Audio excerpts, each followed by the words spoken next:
I'm Lisa Shepard, and I am the Executive Director of the Chief Justice's Commission on Professionalism.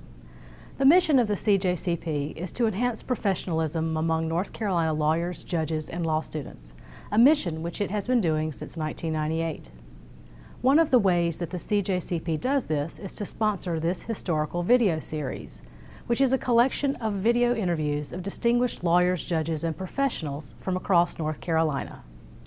The CJCP began filming these video interviews in 2000 as a means to preserve the thoughts of these bar leaders on the legal profession and on professionalism issues. All of the videos in this series are available to you on the CJCP website and the CJCP's dedicated YouTube channel. We are so fortunate to have had many distinguished members of the North Carolina Bar over the years, and they have much accumulated wisdom to share with us. It is important to understand that the practice of law is a profession, and doing it well requires not only substantive knowledge that one gains in law school and from studying for the bar exam, but also the value of experience learned from other lawyers. I hope that this video series will give you not only a fresh insight into the person being interviewed, but also some meaningful information about how to be a better lawyer in your own practice. Enjoy, and remember, Esse quam videri. Strive to be professional in all that you do, rather than to merely seem so. I'm John McMillan, and I'm here with Roger and Wade Smith, winners of this year's Chief Justice's Professionalism Award. We are on the top of Morrow Mountain in the Uwharrie Mountains, and it is January the 3rd, 2014. And it's 27 degrees. And it is 27 degrees. And the wind is blowing.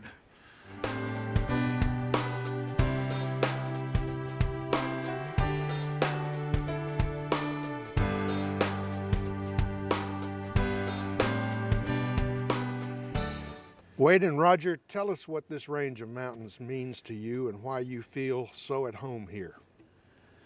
Roger? Well,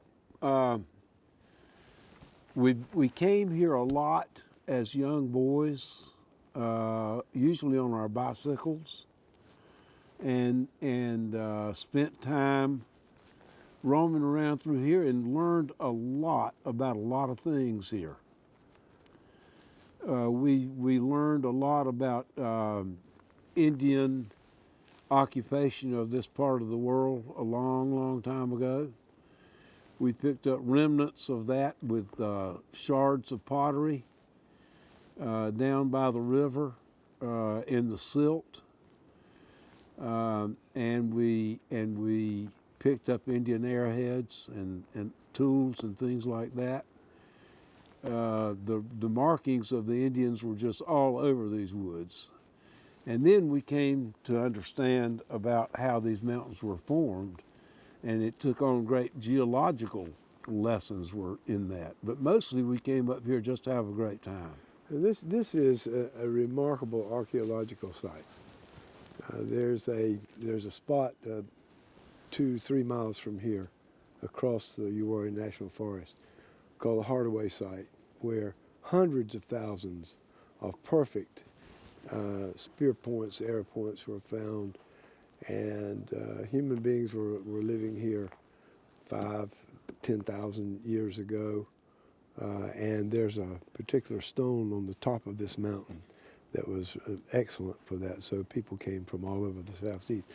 We ran and played in these woods, and one of the things I wanted to say in answer to that question, John, is there was nothing on earth so wonderful and joyful as being a young boy, 14, 15 years old, running in these woods. And we played fox and geese with teams and ran in these woods, and you could run all day long in these beautiful woods. So it's an amazing forest. So tell me what it was like growing up in Stanly County. It was the perfect place to grow up. It was, Albemarle was a small town. It was 10,000 people? I'd say 10,000 people. It was a time of magnificent teachers, a wonderful school system. It was a time of,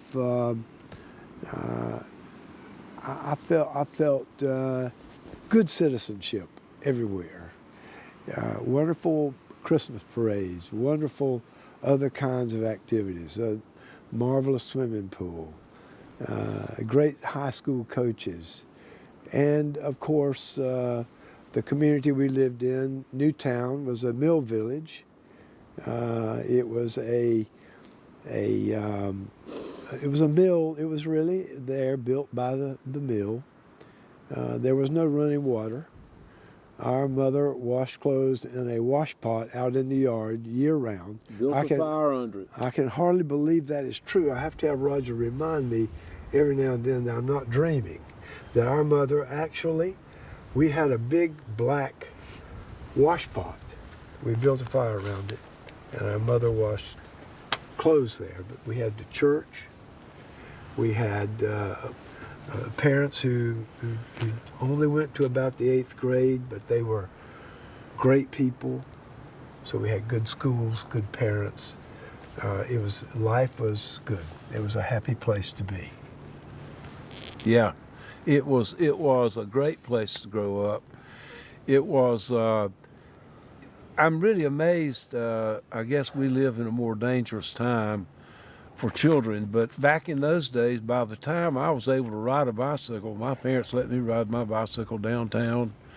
We rode everywhere. We rode down here. When I was 12 years old, I was riding down here and riding up to the top of this mountain with my buddies, and then going down the hill real fast. How far is it from your house to the top of Morrow Mountain? About 7 miles, and we would pedal out here, and then get into the park and drive and pedal all the way up here to the top, and it was just a joyful place. Roger, tell me what your recollection of Wade's school career was. Well, Wade was my hero.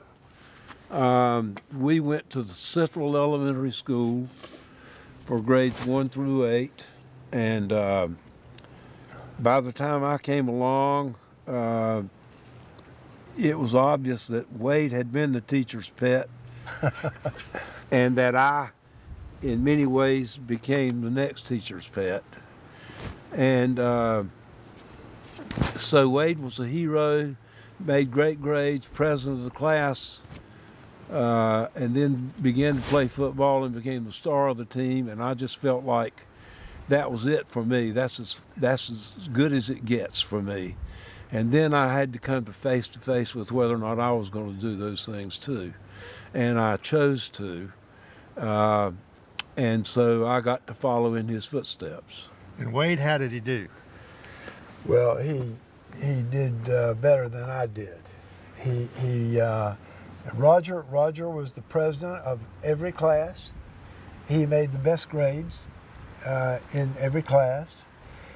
He was a fantastic athlete. He was a big, strong boy, and he could really run fast. And I was very proud of him, very proud of everything about him. And while we had our fights, we had some legendary battles.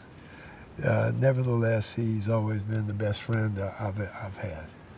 What part did the church play in your growing up? The church was so important to my family. We lived this mill village. On the edge of the mill village, there was a little clapboard Baptist church. Would hold a couple hundred people, and we were there every time the door opened. We went there for everything. On Sunday, we went Sunday morning to Sunday school. We went to preaching service.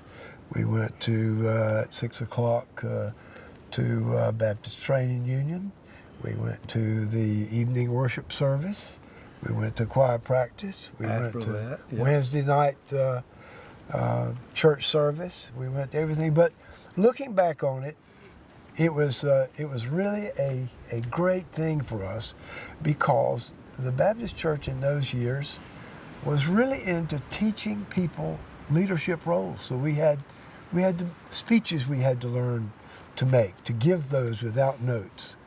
And the church We studied the King James Version of the Bible, the amazing example of the use of the English language. We read it every day. It's like if your parents decided they were going to read a little bit of the Iliad and the Odyssey to you every day. We read the Bible every day, and so we learned so much from our church, from the reading of the church literature and singing. Good heavens, the singing at our church was unbelievable. Yeah, I agree with Wade. We learned so many social skills at church because you had to get up and make a speech. You had to make a little speech at Christmas and on other occasions. And you had to sing in public and you had to pray in public. And all of those things were, I guess other kids get those from other places, but we got that from the church. The church did all of that. And you know, one of the things that I've often thought about that we took with us to the law early on, when we were 7, 8, 9 years old, we talked constantly of the Spirit. It was spiritual, that you had this earthly body, but that you had a spirit. You owned a spirit. There was a spirit within you. And we talked constantly of forgiveness, of redemption. And these words, forgiveness, redemption, these concepts and ideas were drummed into our heads when we were 7, 8, 9, 10 years old. Yeah. And the church was dramatic. It taught the drama of words without even knowing that it was teaching the drama of words. We had a preacher who came fairly regularly to hold revival services, and this man would preach so hard that blood would run from the corners of his mouth and run down over his chin, and he would start This is the truth. first pew. He would climb up on the first pew. He would step over the back of the first pew onto the next pew, all the while the corners of his mouth bleeding, and him just preaching fire and brimstone.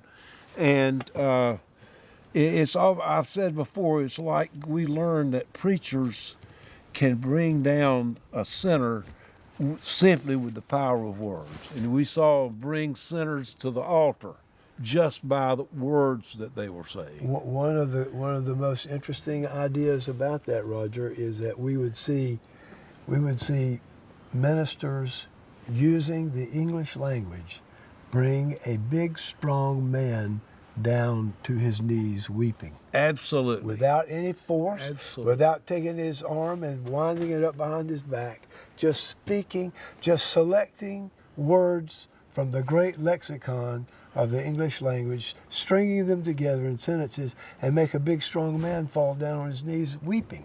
Yeah, it could also be terrifying that we had a woman in church who would routinely be moved by the Spirit at the end of the service to the point that she would stand up and shout as loud as she could right where she was sitting, and her best thing to do was to take her purse, which was a big purse that had a handle, and she would spin it around her head. And meanwhile, I'm just sitting there terrified. And she would then fling it. And Dad, who was the director of music, always sat up on the stage sort of with the preacher. And one day she hurled that thing, and it went straight for our father and landed right at his feet up on the stage.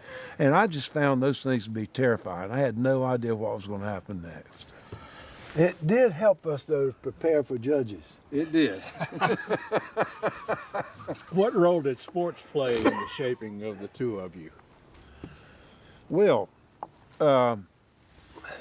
when I was earlier talking about seeing the choices Wade made and sort of ending up following along in his footsteps, sports occupied us. We were blessed with a magnificent high school football coach and assistants, but Coach Toby Webb was the coach, and Wade he became the best player on the team very quickly, and I got to bask in that reflected glory. So Wade has always said that the only reason we went off to college, while not many people from this community did, that we went off to college because we could run faster than anybody else. And it wasn't grades, it wasn't all that, it was how fast we could run. Well, now the two of you earned a scholarship to go to Chapel Hill. Tell me about that. We did. Well, we had great luck. I mean, the truth of the matter is we were very, very lucky. Of course, we were lucky to have the teachers we had. Miss B.C. Parker was the principal of the school, the elementary school, Coach Webb, the marvelous coach in the high school. But we each won a Morehead scholarship. It was. I look back on it and think it's pure luck. How on earth did we win a Morehead scholarship? I've always thought, well, maybe it was because we could run fast and we were able to perform on a football field. But I won the Morehead scholarship, and then I was thrilled to death when Roger also won the Morehead. Someone once said, the harder you work, the luckier you get. Maybe so. Maybe so. Maybe so. Maybe I so. know this. I never, and Wade never. I never applied for a Morehead scholarship. No, I had no idea. I was summoned to the principal's office and told that I had an interview that I needed to go to. Well, and you know, looking back on it, I never dreamed we would even get to go to college. I mean, living on the Mill Village, I didn't imagine that we would get to go to college. I had no idea, and the idea that somehow we got a Morehead scholarship still, for me, is stunning. No one around us in the Mill Village ever went to college, ever, and yeah, it was a stunning thing, and you know, Mother and Dad. I remember Dad saying on many occasions, "You boys are going to go to college. We can't help you go to college. You're going to have to figure out how to get there yourselves, but we want you to go to college." So they had hopes and dreams for us to go to college, but there was no money. And so they were counting on us to figure out how to get to college. You know, John, in answering your question, I could almost say that the way we won a Morehead scholarship was we played the roughest sport in America, and that is Mill Hill backyard tackle football. There was nothing in the Atlantic Coast Conference that could even come close to it, and we did that, and perhaps that's how we won the Morehead. You went to school with a young girl named Bonnie. Yeah, named Bonnie. Bonnie grew up in Albemarle, and the first time I ever saw her, I was at a movie theater. I went with some guys, and she had gone with some girls, and I looked at her, and it's almost like the stories that Freud talks about, and because when I saw her, I couldn't believe there was somebody that pretty in the world, and so I made it my business to try to make a connection with her, and the way I did it, Woody Durham was our friend and lived here, and I asked Woody if he would have a party, and so that I could invite her, because I didn't know how to ask somebody on a date, but I knew I could figure out how to ask her to go to a party. So he had a party just for me to be able to take her out, and Wade took us to that party, because he had said to me, I could drive. Yeah, he could drive, and I couldn't. I was too young to. But she's still my wife. You have two wonderful children. Two wonderful children and lots of grandchildren, and a couple of great-grandchildren. And Wade, you grew up and met Ann. I met Ann in Chapel Hill. I was in a class beside this really cute girl. I was kind of shy, but I wanted to go out with her, and I asked her finally if she would go out with me, and she said she couldn't because she had a boyfriend, but she wanted me to meet her roommate, and said, I don't want to meet your roommate.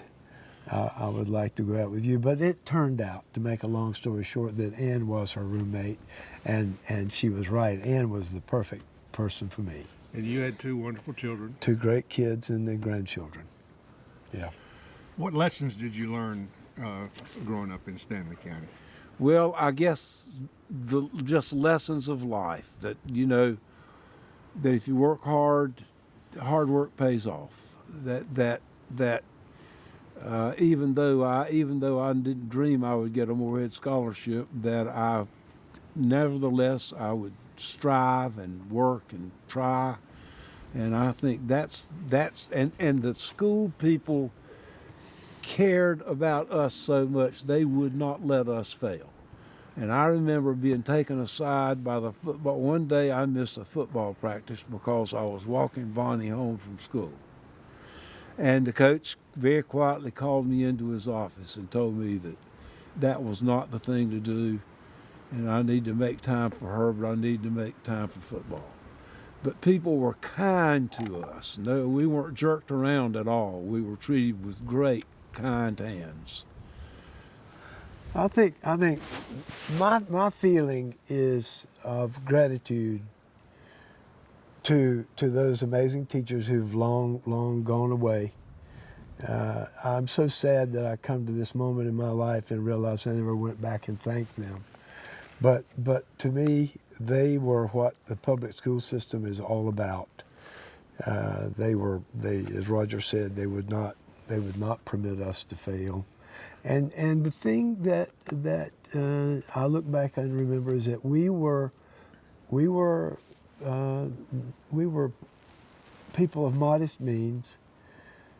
We paid our bills every weekend, every Saturday. We tithed. We gave 10% to the church. Talking about Dad. Yes, we were a happy family. We had enough to eat and enough to take care of us, and it was. I look back and think what an amazing community it was in which to grow up. Would you, Wade, tell about the subsequent conversation you had as an adult with one of your teachers when you asked her about what kind of student you were and what her answer was? Yes, I'd love to. About 20 years ago, I had to go down to eastern North Carolina to participate in some sort of an event.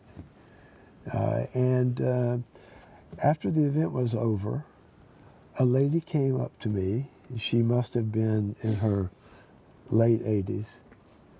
And her name was Mary Stinson. She was my 4th grade teacher. I had not seen her in years and years and years. I had never seen her again. And I had this great reunion with her, and I finally came around to something I wanted to ask her. I said, Miss Stinson, I can take it. Tell me the truth, if you will. You're the last window through which I can see to understand what I was like as a student, as a child. What was I like as a 4th grade boy? She said, well, Wade, I'm sorry to tell you that I don't remember anything about your scholarship. I don't remember anything about whether you were a good student, but I do have one really clear memory of you. Your shirts were always so nicely ironed. And I realized, our mother worked in the mill. And every night when we would go to bed, we would hear this little tinkling sound, the tiny, sweet little tinkling sound.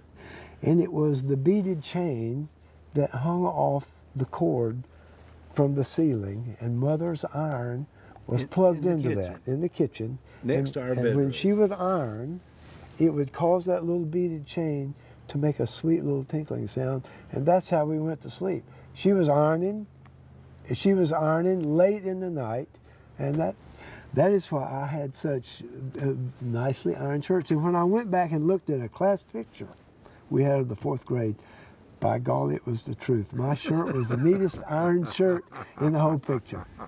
And Roger, tell us about Charlie B., your father. Oh, me. Dad was he paid all his bills. He paid them all in cash. He paid them all in person. And he would take us downtown And you could start at one end of town, and he would go to each place where he owed money. And it was always money for recent bills. He never got behind on his bills. But he would go in and visit with every single place where he was making a payment. And he made that payment in cash, and it would take him forever to walk down the street because he knew everybody in town, and they all stopped to talk. People wanted to talk to Charlie B. That's what he was called, Charlie B. But he trusted us. I mean, you know, not once did I ever come home, even though I came home at 1, 2 o'clock in the morning, where he would come and smell my breath or open up the trunk to see what I had in the car. He just did not do that. They just turned us loose. It was amazing how they never inspected us, never investigated anything. We could just do what we wanted to do. It was an amazing thing to see a man who was that conservative and grew up in the circumstances he grew up in, and was willing to just turn us loose and let us go be. Wade and Roger, tell us about your history here in Kenan Stadium. Well, you got here first. Why don't you go first? Okay, well, I came here in 1956. Freshman in 1956, Coach Jim Tatum's first year. And I remember the first day of practice. There were more people who played my position on the team than there were members of my football team in Stanly County. It was one of the most depressing events of my life. I've never seen so many bright, young, fantastic athletes, and that was the beginning. But I somehow had the good fortune to persevere and got to play some, and so that was a good thing. And so what were the highlights of your career here at Kenan Stadium? Well, I mean, to be honest with you, I had some great days here in Kenan Stadium. And I can tell you that there is no joy on earth like having the football in your hand and running a long ways.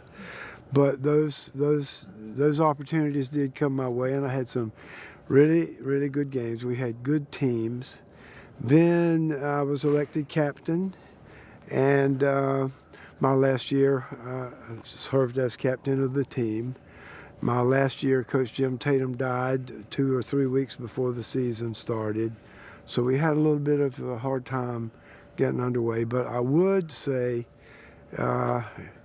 with all modesty, that we beat Duke 50-0 my last game. That was the last game I ever played. And I have some recollection of your being awarded an All-American honor. Is that? Well, I had some academic honors like that, and I was pleased and happy. Roger, what are your memories of playing in Kenan Stadium? Well, it all goes together like a blur at this point, really, and it did, in some respects, shortly after I finished my career here. But I remember the team. I think that by my senior year, when we went to the Gator Bowl and beat the Air Force 35-0, we had developed into a really great football team. And as we had a recent reunion of that Gator Bowl team, and people were quoted as saying, by that point, through some grace of God, our team had developed into one of the great teams in the country that year, as a matter of fact, and played that way. We had some great players on that team. I had some real failures that stick out in my mind. If this is a good time for me to talk about those. Well, we don't like to talk about failures much, but you might mention one. Well, let me talk about one of the things. Like Wade, I was overwhelmed when I got here and the team started practicing, at the number of people who were here, at how many young boys were here, and there were 13 people who played my position. And so when we would go out on the field and we would have practice, you waited 13 turns to get to carry the ball once. whereas in high school you were accustomed to carrying the ball almost every play. And that's when I went to Brother Wade, who was in law school at that time and who was a student assistant coach. And I said, I just don't think I can do this. This is just more than I can handle. I've got all these other players at my position. They're all bigger than I am. They're from all over the United States, and I just don't think I belong here. I don't think I can do this. Wade said, let me take you somewhere. And we walked up the hill, just right up outside the stadium, walked up past Winston Dorm on a little pathway that went through the Chapel Hill Cemetery.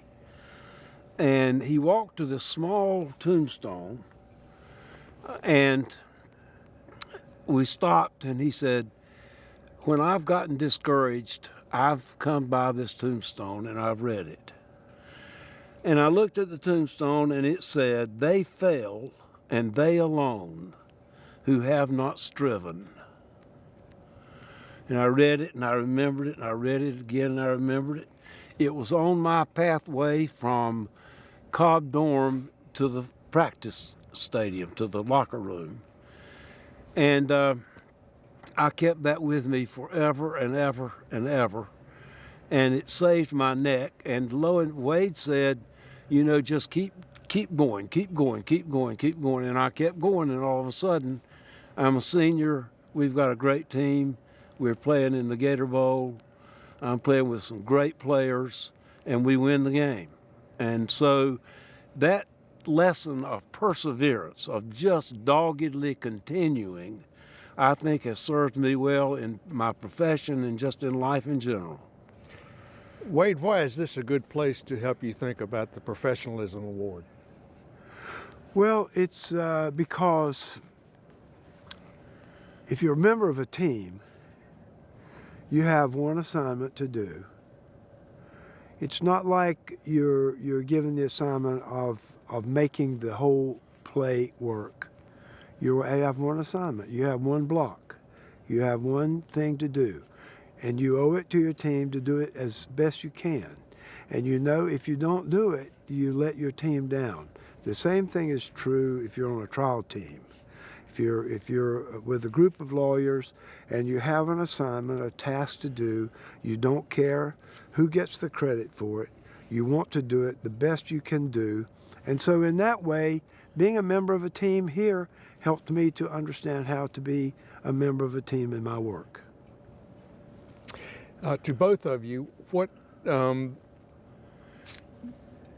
influences did the coaches have on you? Well, let me talk about that. I have some specific moments. We were playing Miami, and I was a sophomore. It was the first year I got a chance to start on the varsity and play. And I was playing defensive halfback on this particular play, and the Miami quarterback, who I believe was George Myra, the Miami quarterback threw a pass way out in the flat, threw it to a guy standing behind the line of scrimmage who was almost at the out-of-bounds line.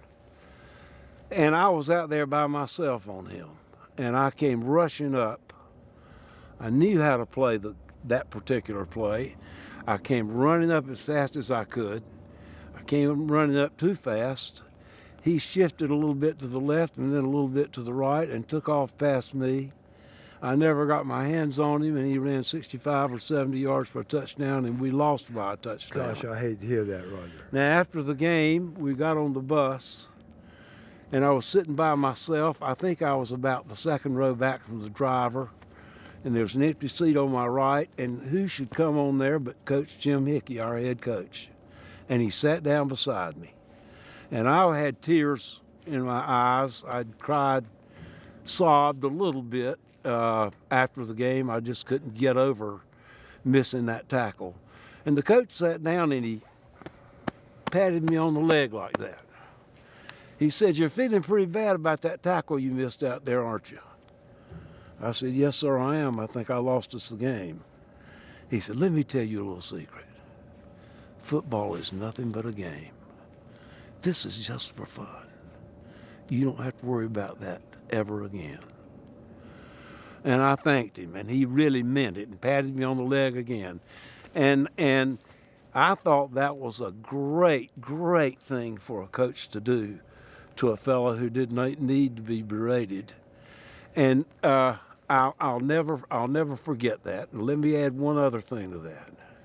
We had a backfield coach, defensive backfield coach named Bud Carson, who was the toughest, hardest coach I ever had in any sport. And about 2 years after I missed that tackle down in Miami, we were coming off Navy Field, the practice field. We were heading for the locker room back over here to shower and get dressed and go back to our places. And Coach Carson jogged up beside me. He was walking along beside me, and he said, "You think I've forgotten that tackle you missed down in Miami, don't you?" And it had been a year and a half or 2 years since I'd missed that tackle. He said, "You think I've forgotten that, don't you?" I said, "No, sir, I hoped that you would." He said, "Well, I hadn't forgotten about that. I'll remember that the rest of my life." And he jogged on by me. That's the coach. That's by far, that's the best coach I ever had in any sport. He was hard, he was tough, but boy, did he know his business. Wade, tell me your experiences with your coaches. Well, I had a wonderful high school coach named Toby Webb, and he is one of the great mentors of my life. I learned so much from him. And Coach Jim Tatum, same thing, a great mentor. And one of the stories I was just thinking about when Roger was talking about Coach Hickey, when I was a senior, my girlfriend invited me to the debutante ball, and I didn't really want to go. And so I told her that I couldn't because that would be when early practice is beginning. And I used that kind of as an excuse. And she called me a few minutes later and said her mother had called Coach Tatum and he was going to call me. And I was very embarrassed, and I thought that meant the end of my hope to be an athlete at Jackson. And he called me up and he said, "Wade." Did he clear his throat first? He says always, "Wade." He always cleared his throat. "Wade." I said, "Coach, I know Ms. Walker has called you. I've already explained I couldn't go." He said, No, Wade. This is the kind of thing we want our young men to do. I want you to go to the debutante ball. I said, "Well, Coach Tatum, they have that thing over in Raleigh, and I don't have any way over." And he said, "Well, Mrs. Walker and I have made arrangements for that. You'll drive my new car." So every day I brought my tuxedo to practice, and at 4:30 he announced on the loudspeaker system, "Wade Smith, it's time for you to go to the debutante ball." And I would come down and put on my tuxedo and go to the dance. But here again was a coach who wanted his athletes to be well-rounded and was a very forgiving, kind person. I know that you made long-lasting relationships during your playing days. Can you tell us about some of those? Well, I had many, many great friends on that team, and there were many, many great players. Chris Handberger, who's Pro Hall of Famer, I think now, at least his jersey's retired in Washington, D.C. Bob Lacey, who played end for the New York Giants, and especially Ken Willard, who was a great, great halfback, fullback for the San Francisco 49ers for about 10 or 11 years. He was a wonderful man, and he probably was my best friend on the team. I wanted, if I could, John, to interrupt and tell one more tale about Coach Carson. Fine. We were having a terrible year one year. I don't remember which it was. We had several terrible years. But this terrible year, we weren't winning hardly any games, and the newspaper was all over us, was all over the team, was all over the coaching staff. The fans were sending us all kind of stuff in the mail. Just people were furious about the season.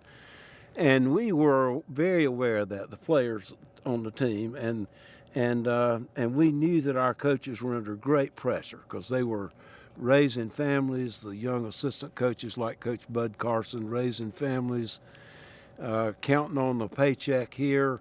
Looked like the buzzers were circling, and looked like our coaching staff might be sent away, and we would start all over again. And so they decided they would really practice us hard, and they scheduled over on Navy Field, a live scrimmage on a Wednesday of a week, which was very unusual, a live scrimmage. We were all dressed out. There were referees there at that practice, at that scrimmage, and the hitting was wide open because people were struggling for positions. And so the Coach Carson called for me to come out of the game and sent somebody else in my place because he wanted to make a point to me about something. And so he's standing there talking to me.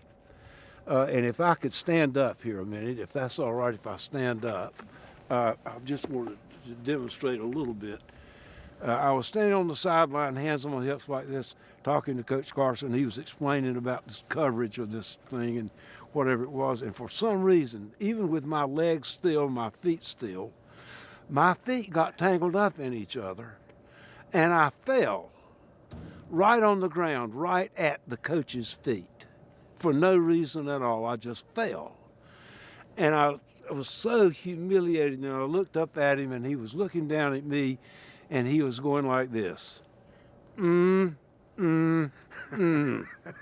I knew what he was thinking was, our players can't even stand up by themselves. Wade, we were talking earlier about playing hurt. Were there times that you played football when you were hurt? Absolutely. I think about that in connection with our work as lawyers. I don't think I ever played in a game when I wasn't hurt. Some part of me was hurt. My leg was hurt. My neck was hurt. Something was hurt. And I always hoped that there would be a game when I could play and be absolutely 100%, but there never was. And the same thing is true for me in trying cases. I've never gone to court when I wasn't a little bit hurt. I wasn't quite prepared on some particular thing. Or I can't quite concentrate because I've got a child who's ill. And life is that way. And in sports, we learn to play hurt, and so that we can play hurt when we are doing our job as lawyers. So I learned to persist, to just keep showing up, to keep trying hard, to keep working hard.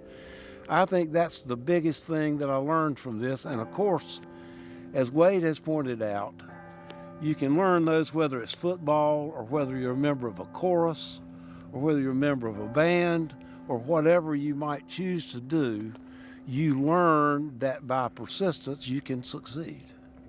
Wade, Roger told us about some of the relationships, long-lasting relationships that he formed while playing football. Do you have any that you'd like to tell us? I do. Jack Cummings was my quarterback. I think of Jack Cummings constantly. I get to see him occasionally. We had great athletes. I think of them and absolutely dream about them. I wish I could see him again. I miss him very much. Wade and Roger, why did you choose the legal profession? Well, shall I take a shot at that, go ahead. sir? Go ahead. Since I chose it You chose it first. before you did. Yes, I got there first. You did. You did. Well, here's I think what it was. In the town where we grew up, which we visited today, we enjoyed that so much. The leadership in all of the fundraising efforts, the city council, the county commissioners, the library fund, the work in the churches. I noticed even as a kid, it was always the lawyers. The lawyers headed up the things. The lawyers made the town go round. And I admired that. And I felt that I would like for my life to count for something. I remember thinking, when I'm 80 years old, I'd like to look back and feel that my life was not wasted. So it seemed to me that I came to the law hoping that I could make a difference in the world. I could make the world a little bit better. And I think that's what lawyers do. And I'm really proud to have chosen it. And very happy now that I got to be, that I was lucky enough to get to be a lawyer. Roger, what about you? My process was certainly not that thoughtful or insightful. I had very little idea of what lawyers did in the world or in their practice. But I knew I had to do something. I was earning an English degree, which I had loved studying English a lot. But I knew that I wasn't going to make a living based on an English degree, and so I took an undergraduate business law course, and I think this was in my junior year in undergraduate school. And the guy who taught it was a lawyer, and he taught it. He caused us to brief cases, which I'd never heard of doing. He caused us to report on the briefs in class and to make arguments in support or opposed to the decision that was made. And what I found was that I could really do that. I made an A in that course, and I found that that was pretty easy work for me. My mind seemed to just work with that kind of thing. So I thought, maybe law school is for me. And so I went across the campus up to the old law building and spoke with Gladys Dimmock, who was the dean's secretary. What a wonderful lady. She's just passed. And I told Ms. Dimmock that I was thinking about going to law school. What should I be taking in school? Undergraduate school. She said, take every kind of course you can possibly think of. Take philosophy, take political science, take English. I said, I'm majoring in English. She said, great. And she just went on and on about just the great variety of things that she said anything that I took would be of great service to me as a lawyer and as a person trying to get into law school and make it studying the law. And so I took her at her word. I thanked her and went back, and my choice of subjects reflects that. It's just all over the board. It was every conceivable kind of thing, including, much to my dismay, a nuclear physics course, which I promptly ended up begging the professor for a passing grade at the end of the thing, and he graciously granted it to me, realizing that I had just selected the wrong course. But I figured I could do the work. I knew I could do the work based on my experience in that one class. My brother Wade was already in law school. I had trusted him at so many turns to make good decisions that I could follow or reject.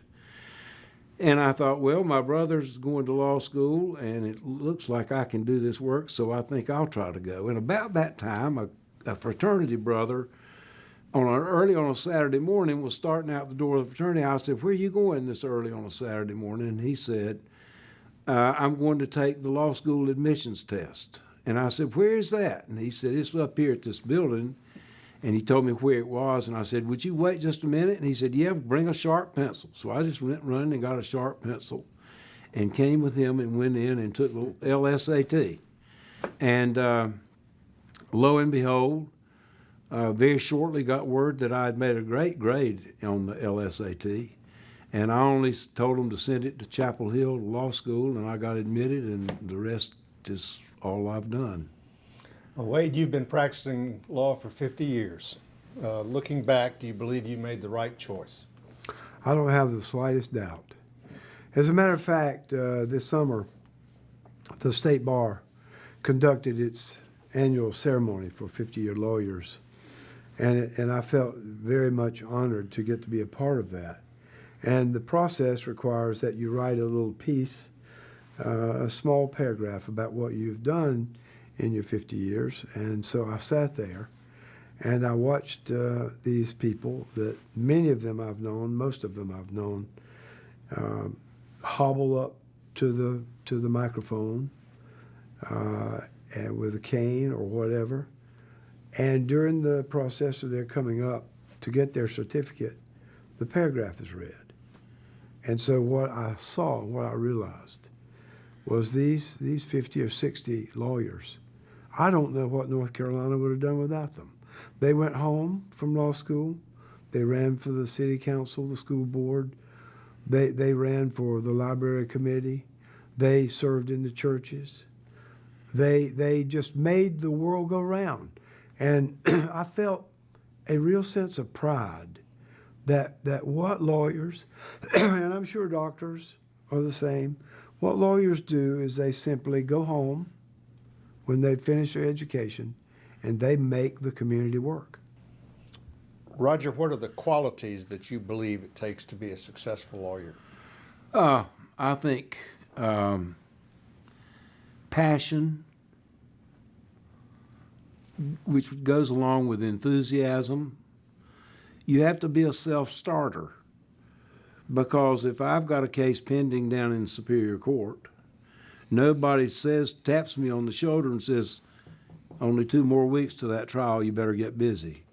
You are self-motivated or you aren't motivated at all. And so I think self-starters do well in the law, at least in the practice of criminal law. I think honesty, integrity, selflessness, the ability to put other people first, whether that be your client or a witness, understanding human nature is essential. That means you understand the jurors and what they're going through to even be down there in court, and it means understanding the witness. It means understanding the client. I want to ask you both what your interests are outside of the practice of law and your family. Well, when I've talked to young lawyers in the past and young lawyer groups, I say to them, everyone should be a member of a band. Our father taught us the beauty and joy of being a member of a band. He was a singer. He led the singing in our church. I believe in being a member of a singing group. You don't have to be able to sing. You don't have to be able to play an instrument to be a member of a group that sings. And so part of what has enabled me to go on, I think, and just looking at myself for 50 years, is that I play music 2 or 3 times a week with 2 or 3 different bands. So there's painting, there's music, there's hiking, there's photography. But I believe it is essential for lawyers to have interests outside the law. And you know, one night of singing with my friends is like a 2-week vacation. Well, Ron? I live next door to him, and so when he spends 2 or 3 nights singing with his friends down there, it doesn't help me at all. But I'm really different than Wade. He does have all these things. My hobbies, my pastimes are much quieter. I am at total, complete peace when I am writing something and it's coming together just right. I feel like I felt when I walked through the big pines near my grandmother's house, and there was nothing to walk on but pine needles, brown pine needles and big old pine trees. And there's a peace that settles over me when I'm writing that I don't get in the law, that I get just when I put together a great sentence. You have both earned and are being given the Chief Justice's Professionalism Award. What does professionalism mean to you? Well, first of all, I want to say, if I may, how grateful I am for the award. what a joy it is for me to receive it with my brother, and how conscious I am that there are hundreds and hundreds of lawyers who should be ahead of me getting a professionalism award, but I'm not going to give it back. If they're going to give it to me, I'm going to accept it. It means everything to me, and the idea of professionalism means respect for every man, woman, and child who comes your way who needs help. It means there are no small cases. It means that all cases are big cases. If it's kept a person up worrying about a son who's got a speeding ticket, to me, that's a big case. It means having respect for judges, caring about them, wishing them well, hoping they do well. It means respect for fellow lawyers. It means telling fellow lawyers the truth. It means telling judges the truth. It means wishing everybody in the profession well. It means hoping it does well. It means not thinking of the profession as a business. It means not thinking of just money, money, money. It means setting reasonable fees. It means doing some pro bono work. So many other things. It means doing your best, doing the very best you can do. It means starting out every day, having to earn your wings every day, start all over. What you did yesterday doesn't matter now. What you can do today is what matters. And of course, that's just the beginning. You could go on and on about what professionalism means to me. Roger, what would you add to that? Well, I would add this. Professionalism, of course, at the outset for me means ethics, abiding by the standards, the bar's rules of ethics. But it also means particularly if you're going to be in courtroom work, the system simply will not function unless there is a smoothness to it.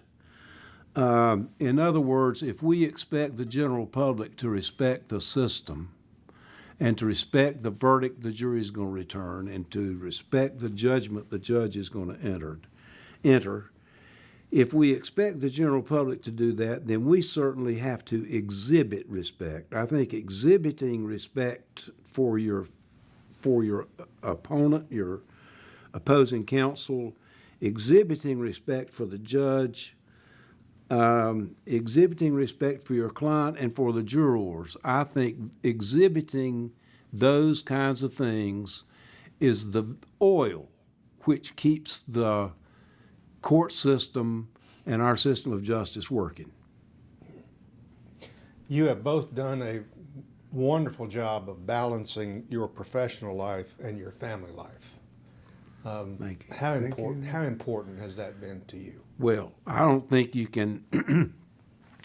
I certainly don't think you can focus on your work as a lawyer if there are nagging problems in your relationships in life. I think those things all interfere with doing an effective job as a lawyer. That's not why you pay attention to relationships, of course. You pay attention to relationships because they're worth tending to, and it's important to tend to them. So I think that keeping harmony at home, saving some time despite the fact that you feel you need to stay up all night and work on the case, if you save some time to just have time alone with your loved one and loved ones, then that price that you pay in terms of time is the best money you will spend. Wade, what would you add to that? I agree with all that. To me,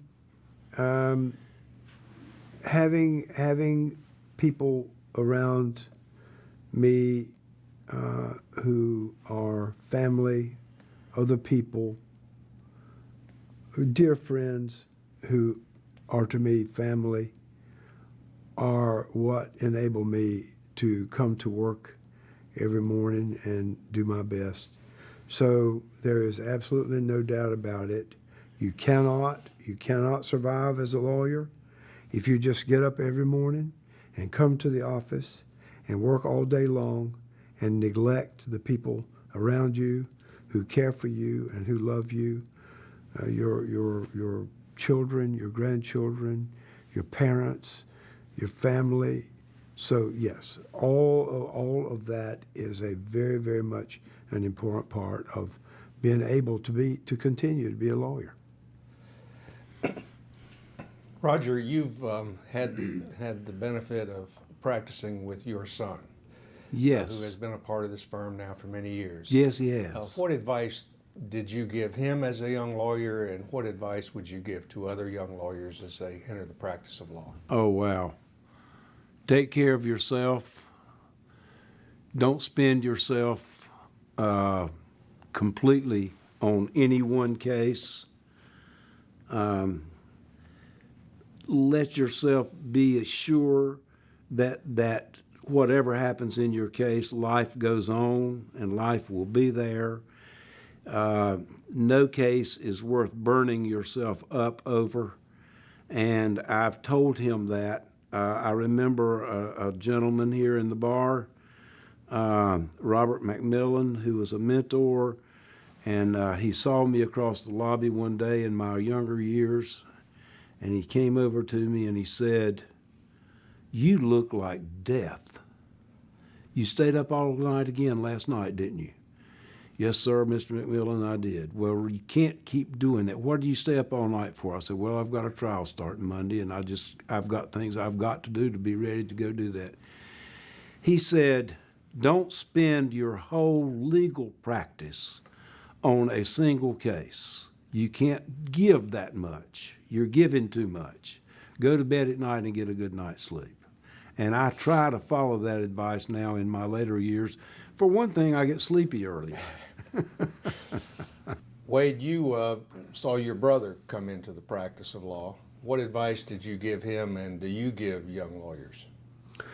Well, I was thrilled that Roger was going to be a lawyer. I knew it was the perfect thing for him. I knew he was absolutely beautifully suited to be a lawyer. I had been practicing long enough to know that he was made for it. And so nothing could have pleased me more that he decided to be a lawyer.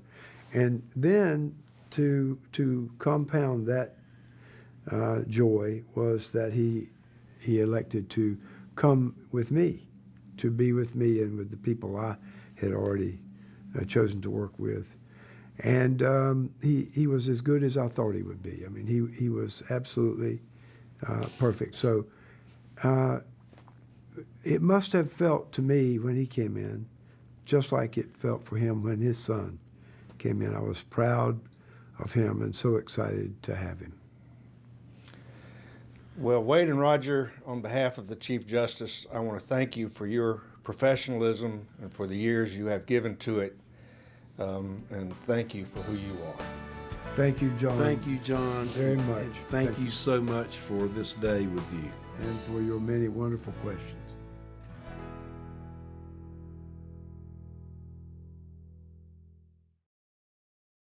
Thank you very much.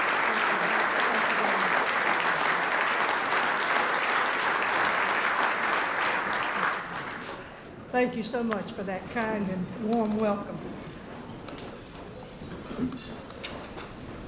First, let me thank the officers and counselors of the North Carolina State Bar and the officers and Board of Governors of the North Carolina Bar Association for your continued commitment to professionalism among North Carolina judges, lawyers, and law students.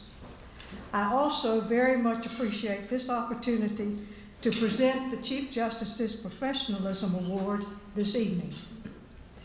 Tonight, we honor two exceptional gentlemen, both lawyers extraordinaire. On the first day of first grade, the nervous little boy drew a big rabbit sitting on green grass beneath a blue sky in the sunshine. He painted it white with a red eye. The principal admired his painting, and from that day forward, the boy loved school. When the time came for him to go to college, he was admitted to the School of Design at NC State University and had visions of painting great paintings and designing skyscrapers. But as he expressed it, a funny thing happened on the way to Raleigh.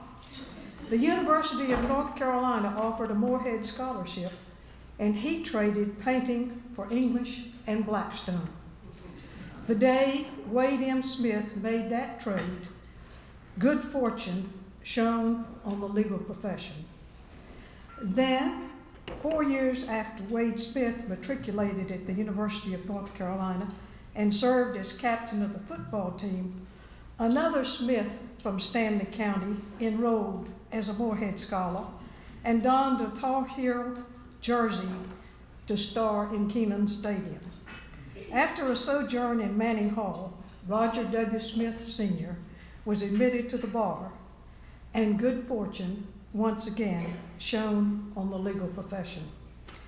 Through the years, these icons of the Wake County Bar have distinguished themselves in their own individual way, but they have in common a twinkle in their eyes and a commitment to excellence in the representation of their clients, to professionalism in their dealings with the court and their colleagues at the bar, and to service to the community.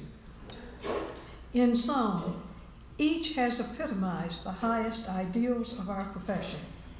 After passing the bar, they both clerked for Justice Carlisle Higgins. They have both served as president of the Wake County Bar Association, and they have both been recognized by the Wake County Bar Association with the Chief Justice Joseph M. Branch Professionalism Award. After his clerkship, Wade was an assistant district attorney and then formed a partnership with his friend J. Harold Tharrington. Wade served 2 terms in the North Carolina House of Representatives and in 1985 served as chairman of the North Carolina Democratic Party. That same year, he served as president of the University of North Carolina Alumni Association. He is a fellow in the American College of Trial Lawyers, a fellow of the American Board of Criminal Lawyers, and a fellow in the International Society of Barristers. He has been recognized by numerous publications as one of North Carolina's finest lawyers. And in 2008, he was presented the H. Brent McKnight Renaissance Lawyer Award by the North Carolina Bar Association. Since the days of the red-eyed white rabbit, Wade has continued to paint and also to pursue his love of music. Wade and his wife Ann have 2 children and 4 grandchildren.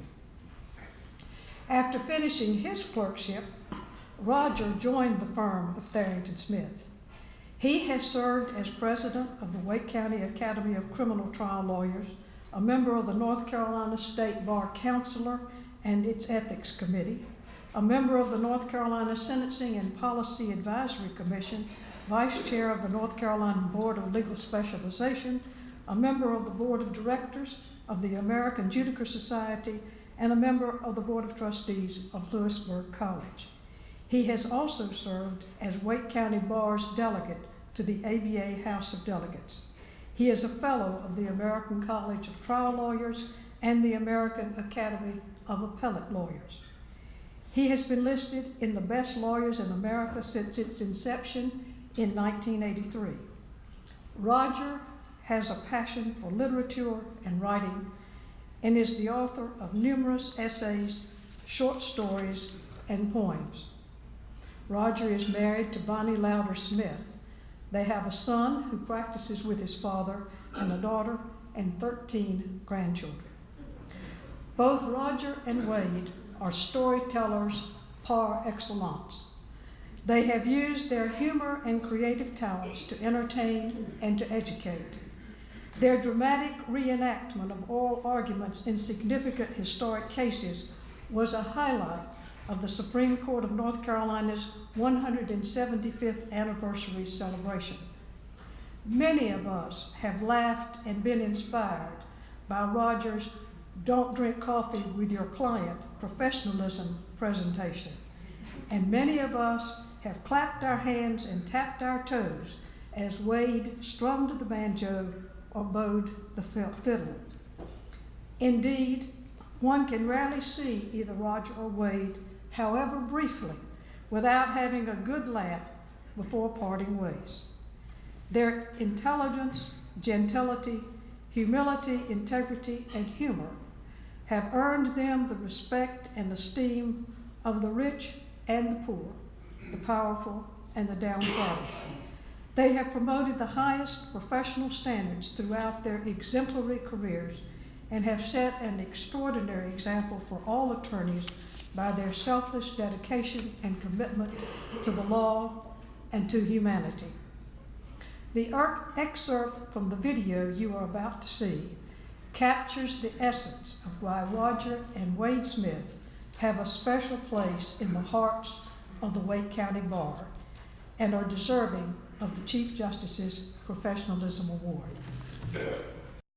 I'm John McMillan, and I'm here with Roger and Wade Smith, winners of this year's Chief Justice's Professionalism Award. We are on the top of Morrow Mountain in the Uwharrie Mountains, and it is January the 3rd, 2014. And it's 27 degrees. And it is 27 degrees. And the wind is blowing.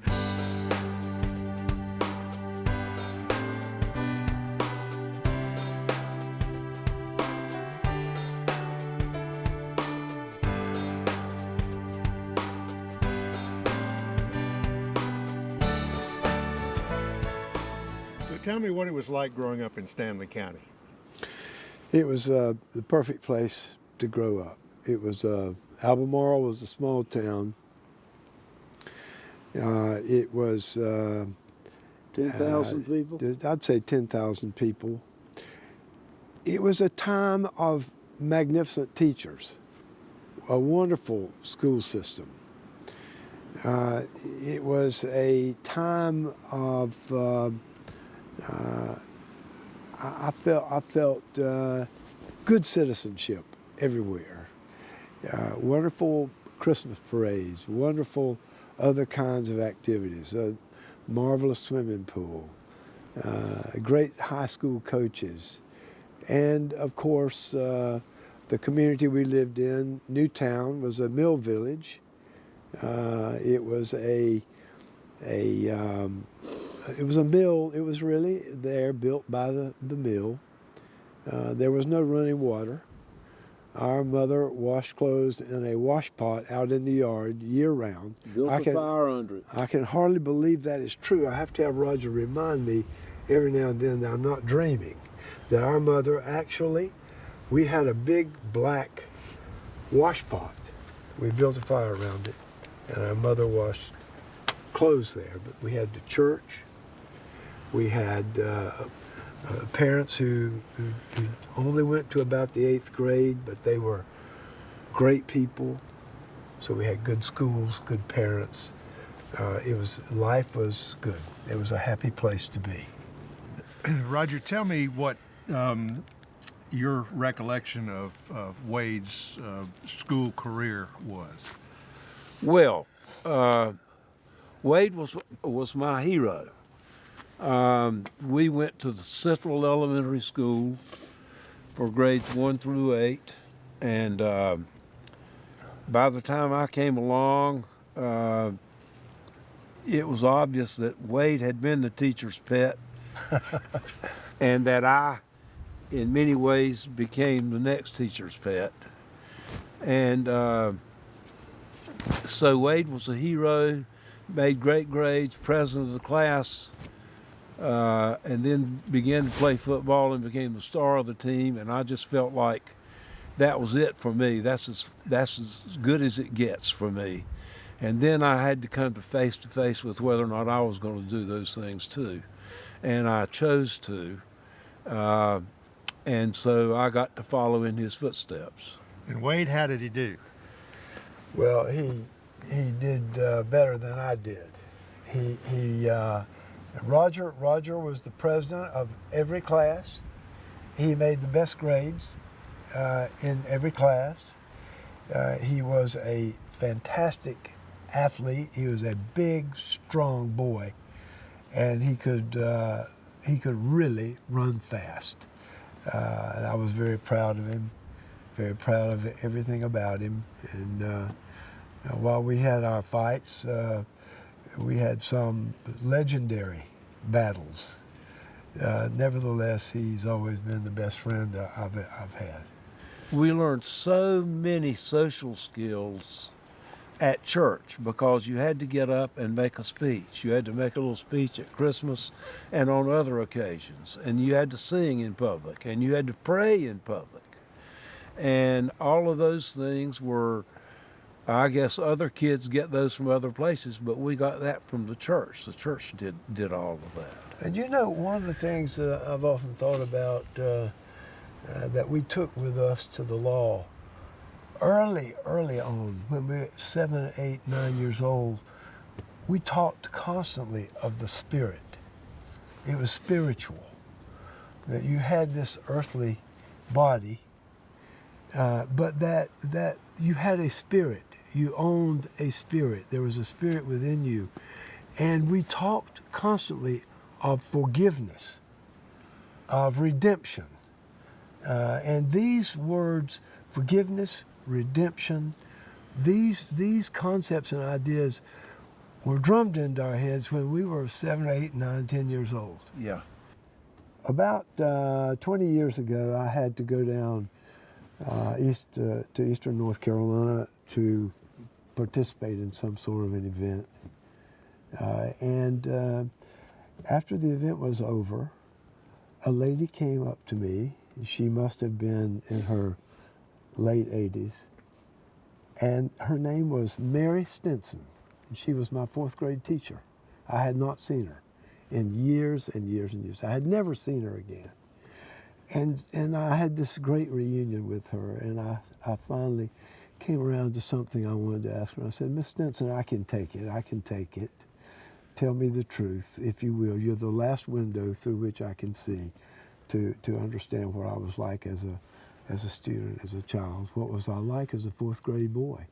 She said, well, wait, I'm sorry to tell you that I don't remember anything about your scholarship. I don't remember anything about whether you were a good student, but I do have one really clear memory of you. Your shirts were always so nicely ironed. And I realized, our mother worked in the mill. And every night when we would go to bed, we would hear this little tinkling sound, the tiny, sweet little tinkling sound. And it was the beaded chain that hung off the cord from the ceiling, and Mother's iron was plugged into that in the kitchen. Next to our bedroom. And when she would iron, it would cause that little beaded chain to make a sweet little tinkling sound, and that's how we went to sleep. She was ironing late in the night, and that is why I had such nicely ironed shirts. And when I went back and looked at a class picture we had of the 4th grade, by golly, it was the truth. My shirt was the neatest ironed shirt in the whole picture. Wade and Roger, tell us about your history here in Kenan Stadium. Well, you got here first. Why don't you go first? Okay, well, I came here in 1956. Freshman in 1956, Coach Jim Tatum's first year.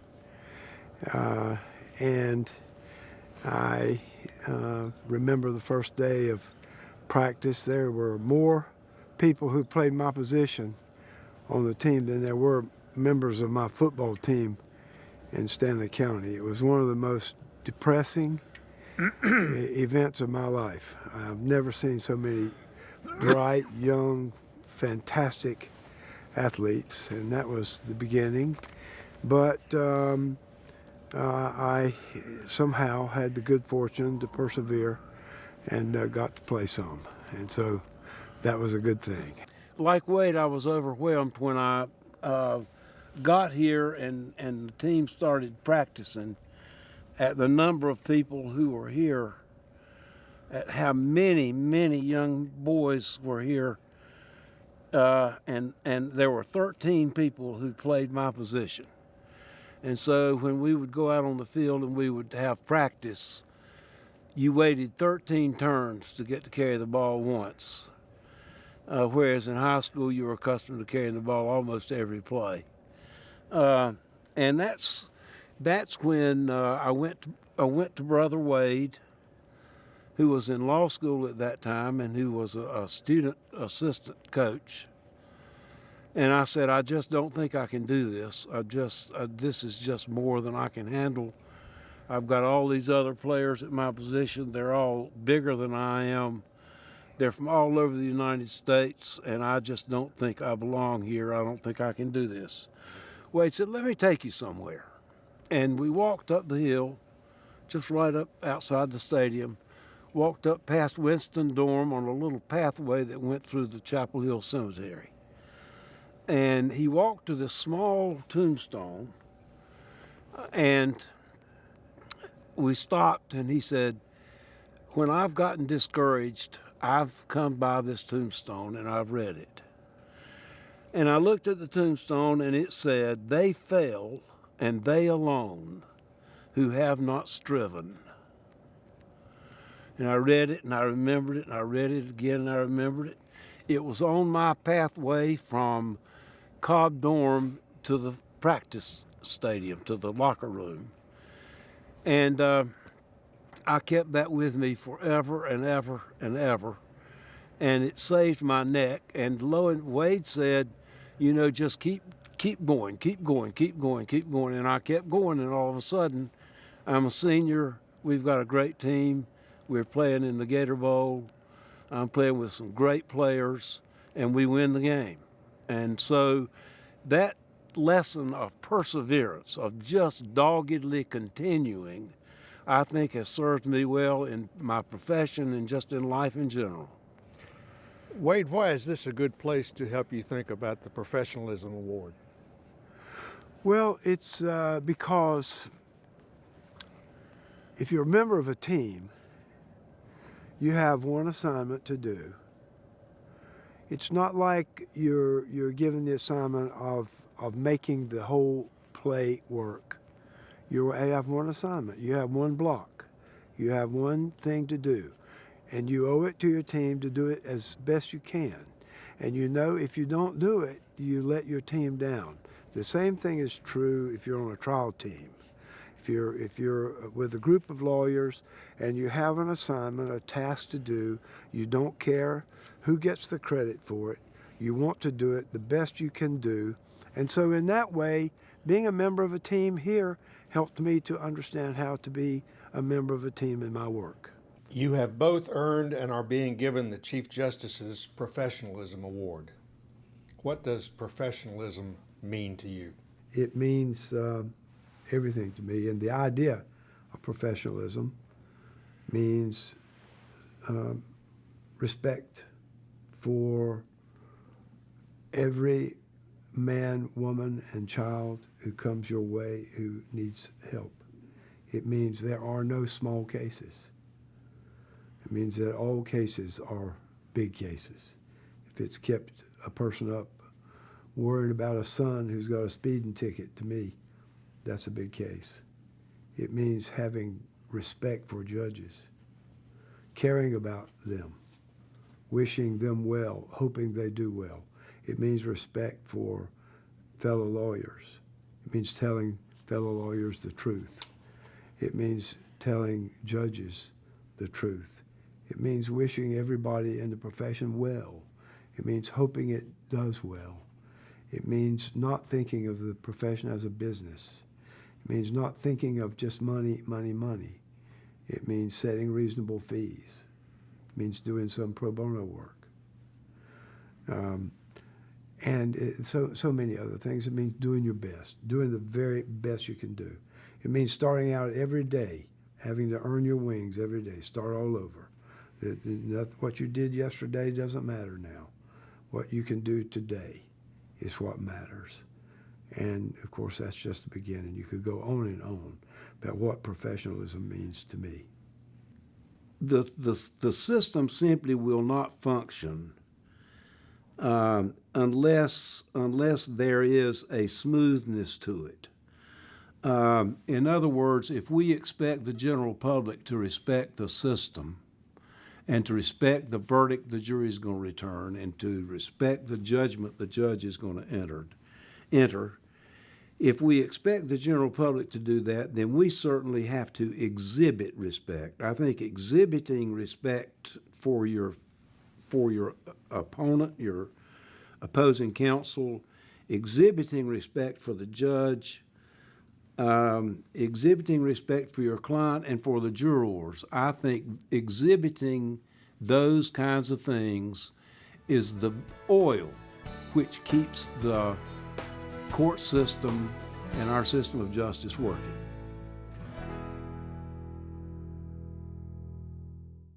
And now it is my distinct honor and privilege to call Wade Smith and Roger Smith to come to the podium.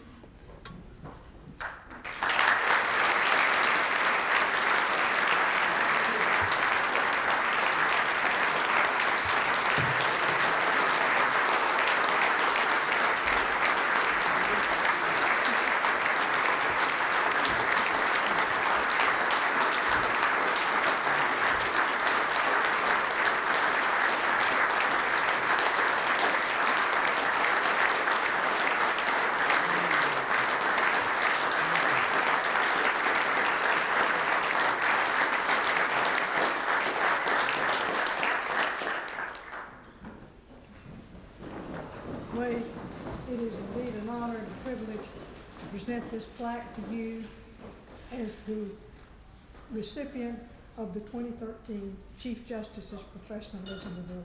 Congratulations and thank you for all that you've done for our profession. Thank you so much.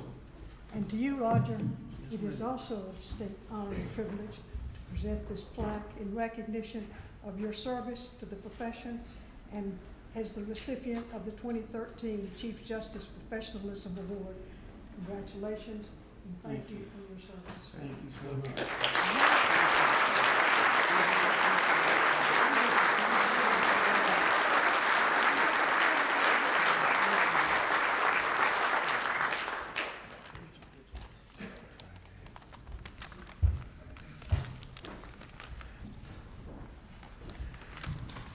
Chief Justice Parker, thank you so much for those wonderful remarks, and thank all of you for this memorable occasion, something we will remember as long as we live. Absolutely. And Roger, I noticed that in the interviews we just saw that you did pretty well, and I was relieved that you used proper English. Well, I don't know what you mean by relieved. I've always used proper English. Well, I'm talking about a particular time, and I think you know what I'm talking about. It's sometime long ago over at 215 Webb Street in Stanley County. I think you know very well what I'm referring to. I know what you're talking about now, but that time I was entrapped. What happened was we were playing outside the back door of our house. Dad was at work at the mill. Mother was in the house and busying around the place. And for some reason, I was probably maybe 5 years old, 6 years old. The Mill Village was a very plain and rough and tumble place to grow up, so I knew more curse words then at the age of 5 than I know now. But for some reason, with Wade standing right there by me, I decided to just say every ugly word with which I was familiar. I mean, I started with damn and hell, and it went downhill from there. And actually, I was quite proud. And Brother Wade said, wait right there, just wait right there. Okay. So in a minute, he came out the back door with Mother. And he brought her over to me and said, now, Roger, go ahead and say those words again. I said, sure. damn, hell, and I just said all of them all over again. My mother grabbed me by the arm, took me in the house, and gave me a royal whipping, a genuine whipping. And when Dad got home from work about 4:15, my mother told him what had happened, and he gave me another good whipping. And so I plead no contest. Well, Roger, what I want to tell you at this moment is this. I observed both those whippings. It was some trouble. I had to go in the house and observe Dad giving you the whipping. I watched Mom give you the whipping outside. And I want to tell you for the first time tonight that hurt me more than it hurt you. Yeah.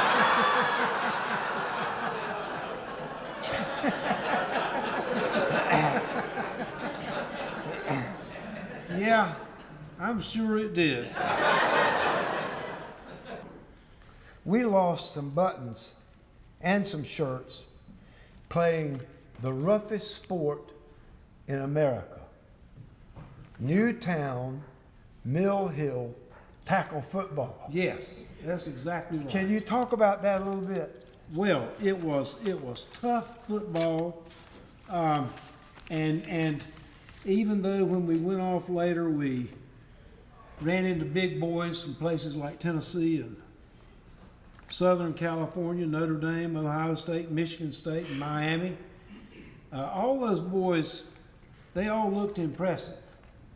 But after all, they're playing on a soft, padded field, deep green grass. Whereas when we got tackled in the backyard and playing on the Mill Village, we got tackled on the gravels.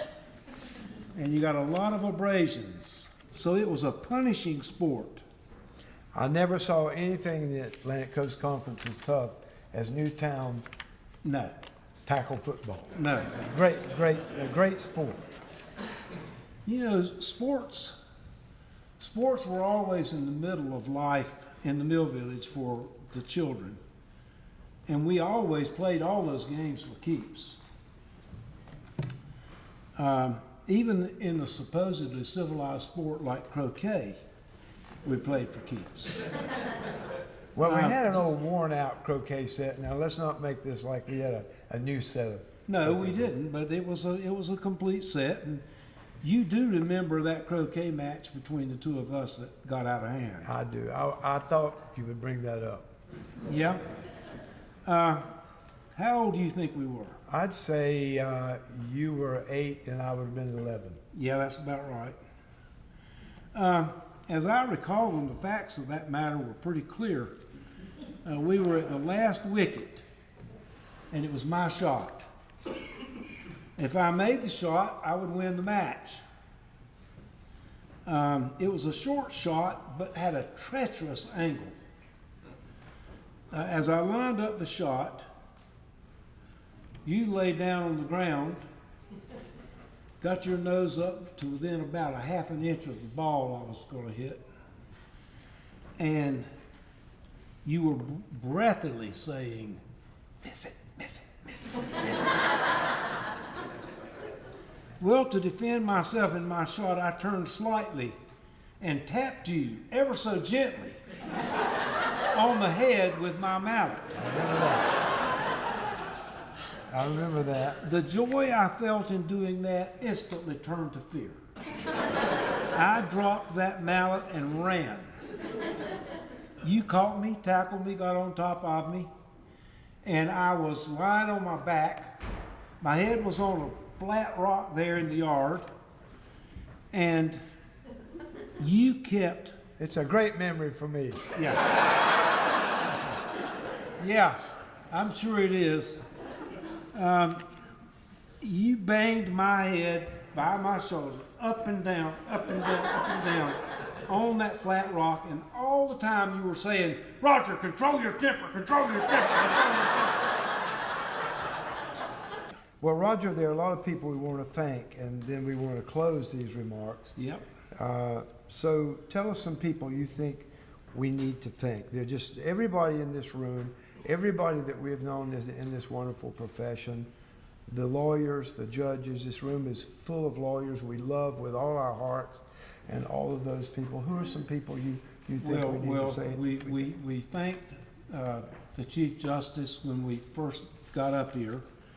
I'd like to thank the members of the commission itself.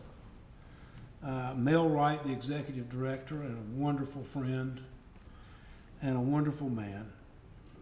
John McMillan, whom I met my first day at law school in Manning Hall. And Bonnie and I have lived within a quarter mile of John and Angie McMillan since that time. We discovered that we lived that close to each other then. We both took jobs in Raleigh and moved here and lived within a quarter mile of each other. We then each moved to a new house, different house, but we stayed within a quarter mile of each other. And he is a grand man, and he did a great job with the questions to us. And I would, let me, if I might, just go ahead and thank my wife, Bonnie, who taught school and paid my way through law school. Tuition, fees, books, and all, and took care of our little baby, and put food on the table, and got up every morning, and took that child to daycare, and drove to Durham and taught school. Has he paid you back?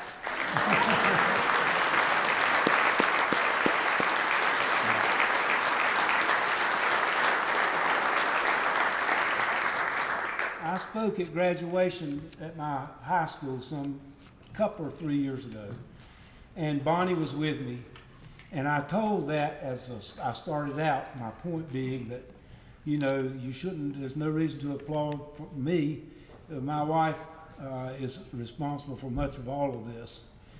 And I told all the things that she did, and from out of the audience came a lady's voice, "Say what?" She couldn't believe anybody could do what Bonnie did.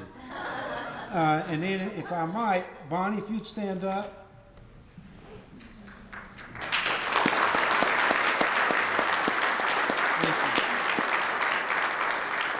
And I'd like to thank my son, Roger Jr., who practices law with Wade and me, and his wife, Leanne, for being here. Leanne is also an attorney. And if y'all would stand up.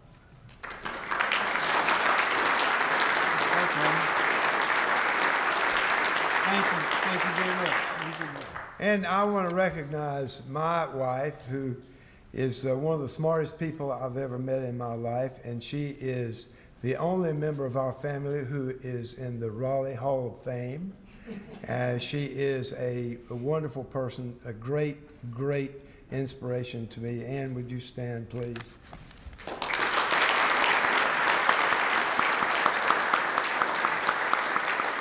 And I want you to see my daughter Karen and her family, Terry and Josh, Dylan and Kelsey. Would you folks stand, please?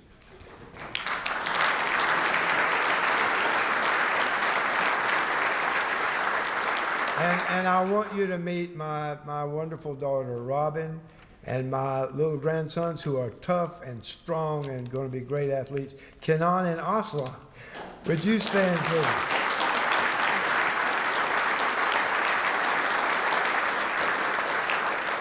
Well, Roger, we've taken all of our time, and I want to ask you if there's anything else you want to say. One other thing I want to say, I want to thank you, Wade. We have fought, but most of the time we have not fought. Occasionally we have not fought. We have terrified our parents. Even while you were in college, you came home from college. We fought. We've knocked the door down, fought into the living room. Mother was in tears, and Dad was trying to pry us apart.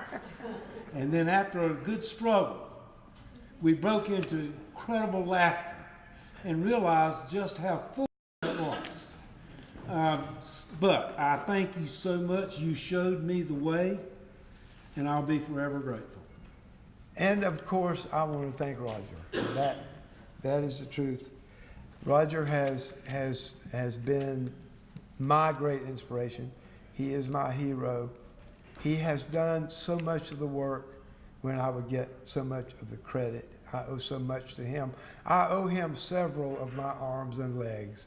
And so, Roger, thank you very much. You're very welcome. And thank all of you for this wonderful award. We will never forget this night. Good night to you. Thank you. Okay, Roger. Very nice.